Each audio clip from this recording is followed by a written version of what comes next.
Hello, my good friend Dr. Toby Westmoreland asked me to do a quick tutorial on using Screencast.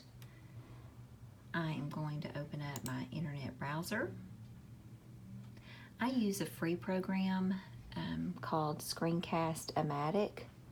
I opened this up in Google. I have used it before in Firefox. I've not used it in Internet Explorer.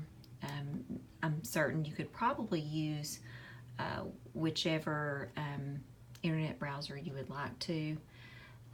But I went to the website screencastomatic.com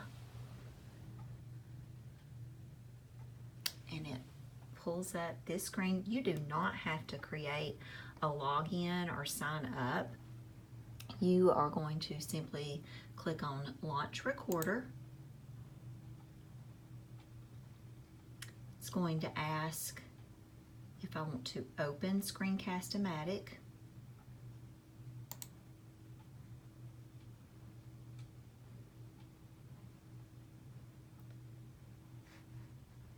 And the recorder has launched.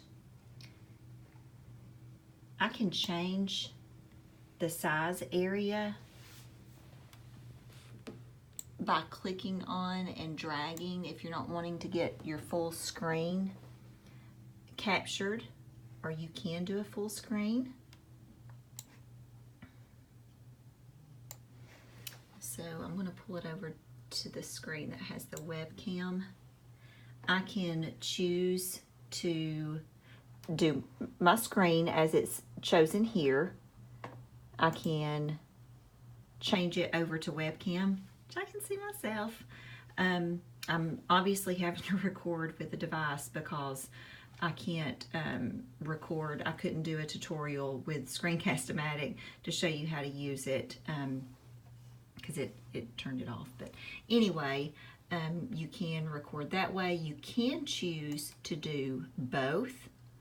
So it would get your screen as well as show you on the webcam at the bottom, and you can actually change the view on that if you so need to, or move your self around. Change it back to the screen. Also, you can turn on your mic here with a selection of mic to pick up audio, and you can select for computer audio to play or not to be played. But you click on the record button and you get a 3, 2, 1 countdown. And now this is recording whatever I'm doing here on my screen.